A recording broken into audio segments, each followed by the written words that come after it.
नमस्कार, उदय इंडिया में आपका स्वागत है। मैं हूं डॉक्टर विजय खेरा। आज आपसे राजनीति के गिरते स्तर पर बात करना चाहूँगा, विशेष तौर से अरविंद केजरीवाल जी के बारे में, जिन्होंने कहा है कि वो जेल में रहकर सरकार चलाएंगे। अरविंद केजरीवाल आप पार्टी के संयोजक और दिल्ली प्रदेश के मुख्यमंत्री, इन्होंने बहुत पहले जब राजनीति शुरू की थी तो बड़ी बड़ी बातें की थी। उस समय ये राजनीति के गिरते स्तर पर कई बार बोले थे। उन्होंने कहा था कि ऐसे लोगों को जेल में क्यों नहीं डाला जाता है, इनको जेल में डाल देना चाहिए। यहाँ तक कि कांग्रेस की अध्यक्षा सोनिया गांधी के खिलाफ भी वो बोले थे। और आज हालत ये है कि जब वो आरोपों से घिरे हुए हैं और विशेष तौर से जब उन्हें किसी भी अदालत से कोई भी रिलीफ नहीं मिला है, ऐसे हालातों में भी वो डटे हुए हैं कि हम जेल से सरकार चलाएंगे। मैं याद दिलाता हूँ कि बहुत पहले जब भी राजनीति में ऐसे अवसर आए हैं और कोई मुख्यमंत्री आरोप से घिर गया हो या उसके ऊपर FIR दर्ज हो गई हो या आरोप के लिए कोर्ट में जाना पड़ा हो, ऐसे हालातों में या वो अरेस्ट हो गया हो, तो हमेशा इस्तीफ़ा हुआ है अरेस्ट होने से पहले। मैं याद दिलाता हूँ, महाराष्ट्र के मुख्यमंत्री अंतुले जी, उन्होंने भी इस्तीफ़ा दे दिया था जब उनके ऊपर आरोप लगाए गए थे। इसी तरह माननीय अर्जुन सिंह जी मध्य प्रदेश के मुख्यमंत्री थे, उनके ऊपर जब आरोप लगाए गए थे और एक कमीशन का गठन किया गया था जांच के लिए, उन्होंने भी तुरंत इस्तीफ़ा दे दिया था। ये कांग्रेस का पुराना खुद का इतिहास रहा है और आज वही कांग्रेस अरविंद केजरीवाल को खुद अपनी जो उनका इतिहास रहा है उसके खिलाफ उसका समर्थन कर रहे हैं। ये आश्चर्य की बात नहीं है क्या कि केजरीवाल तो गिरे, लेकिन कांग्रेस भी गिर गई है। जिन वैल्यू के लिए एक ज़माने में कांग्रेस जानी जाती थी, उस वैल्यूज़ की बिल्कुल समाप्त हो गई हैं और वो आज भ्रष्ट लोगों के साथ खड़ी हो गई है। केजरीवाल जी तो आज गिरफ्तार हुए हैं, लेकिन इनके 2 मंत्री बहुत पहले गिरफ्तार हुए हैं, जिन्हें सेकंड लाइन का नेता कहा जाता था, और साल भर आज होने को हो गया, बल्कि एक मंत्री को तो साल से ज़्यादा ही हो गया है और उनकी जमानत नहीं हुई। उन्होंने lower court, higher court, high court, supreme court सब जगह अपनी गुहार लगा ली, लेकिन वहाँ से भी हार के चले आए। इसका मतलब ये है कि प्रथम दृष्टया कोर्ट भी ये जान रही है और कह रही है कि कहीं ना कहीं इसमें भ्रष्ट नेता शामिल हैं और उन्होंने कहीं ना कहीं रुपयों का खेल किया है, रिश्वतखोरी इसमें हुई है, इसीलिए इनकी जमानत नहीं होती है। और अब केजरीवाल भी जेल में पहुंच गए। 8-9 बार सम्मन्स बुलाने पे वो जवाब देने के लिए नहीं गए।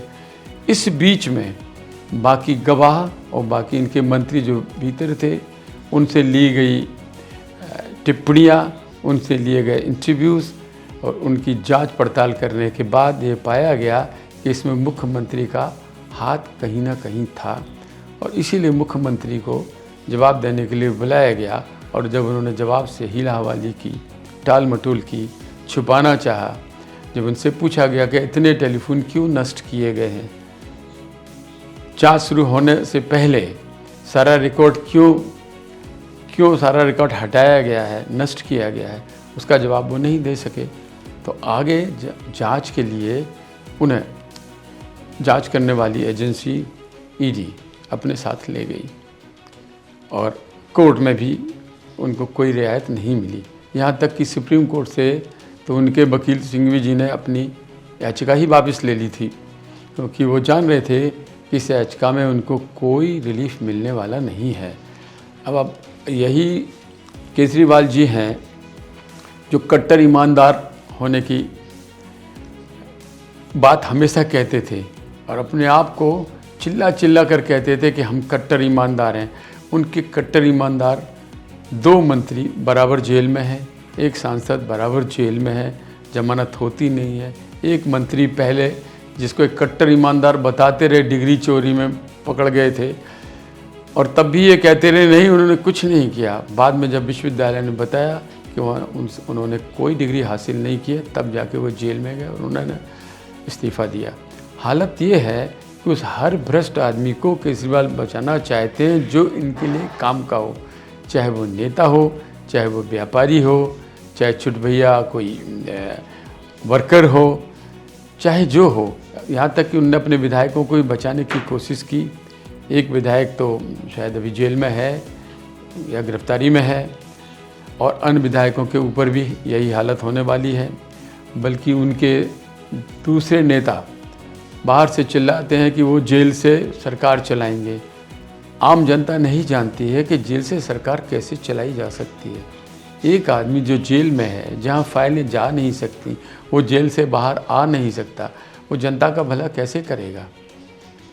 लालू यादव भी जब जेल में गए थे, आज भी वो जेल में है, बाहर होकर राजनीति कर रहे हैं, लेकिन आरोपों के पहले वो अरेस्ट हुए थे। अभी भी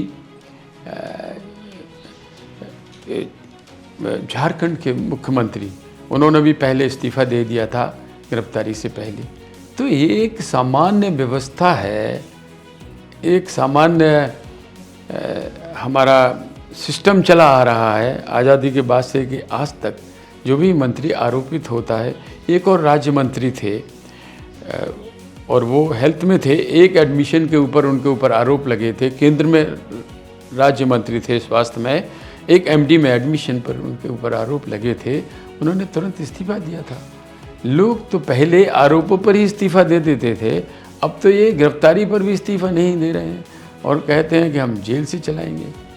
और कांग्रेस का उनका साथ देना एक बड़ा अजीब लगता है। हो सकता है क्योंकि ये भ्रष्ट सारे के सारे इकट्ठे हो रहे हैं, किसी भी तरह से भाजपा की सरकार नहीं आए, किसी भी तरह से मोदी जी प्रधानमंत्री न बन सकें, तो इनको अपने भ्रष्ट आचरण करने के लिए छूट मिल सके। अरविंद केजरीवाल को चाहिए था कि स्वस्थ राजनीतिक परंपरा के अनुसार उनको इस्तीफ़ा दे देना चाहिए था और फिर जेल से जमानत के लिए कहते और आरोपों का सामना करते। अगर वो ईमानदार होते तो बाहर आ जाते वो।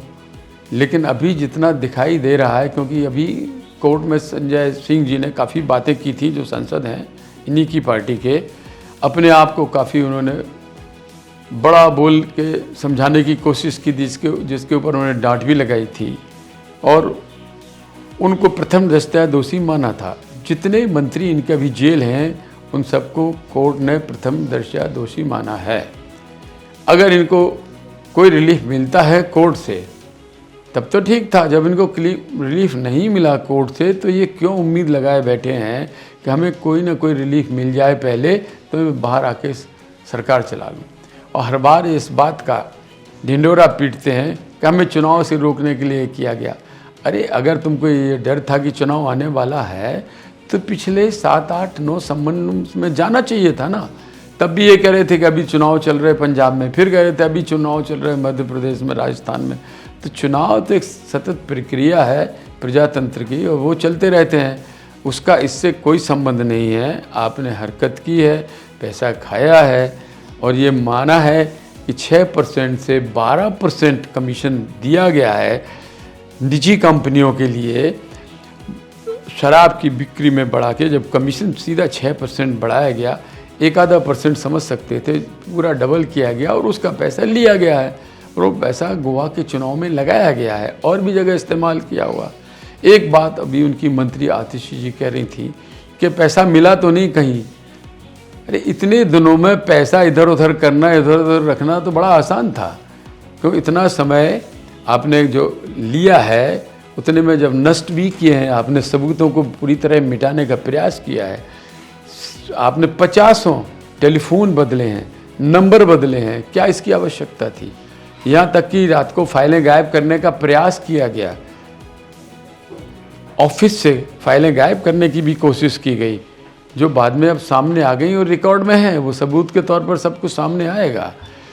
तो मैं ये समझता हूँ कि आप पार्टी ने जितना घिनौना प्रदर्शन किया है राजनीति का और भ्रष्टता की चरम सीमा पर जाने के बाद अपने आप को ईमानदार बनाने का, ढिंढोरा पीटने का, ये अपने आप में पिछले 70 साल का ऐसा पहला इतिहास कायम किया है जिनके साथ इन्होंने अपनी राजनीति की शुरुआत करने की कोशिश की थी, वो अन्ना हजारे, जिनका एक मूवमेंट चला था, जिन्होंने एक स्वस्थ परंपरा को फिर दोहराने की कोशिश की थी कि जो गांधी जी ने कहा था ऐसा ही स्वराज की स्थापना होना चाहिए, उसी को लेकर एक स्वराज किताब लिख के बड़ी बड़ी बातें इन्होंने लिखी थी।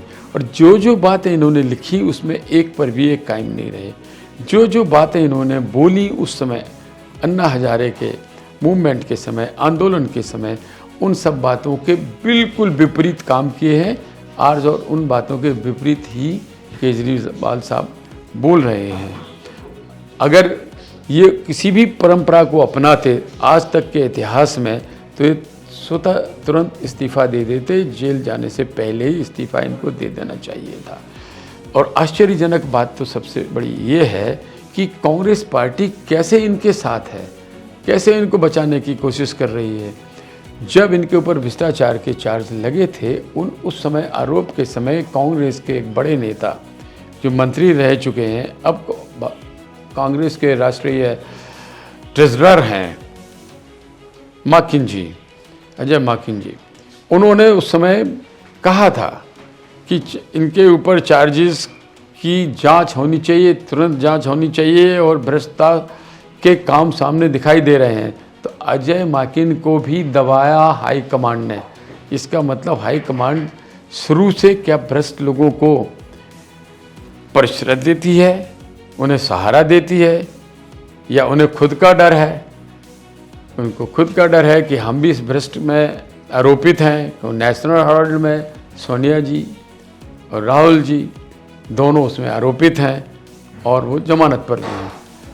कम से कम 18-19 बार राहुल गांधी भारतीय जनता पार्टी के निर्णयों के खिलाफ सुप्रीम कोर्ट में और हाई कोर्ट में गए हैं, जिनमें से मुख्य रूप से राफेल का केस था, अडानी का केस था, सब में गए, लेकिन सब में हार कर चले आए।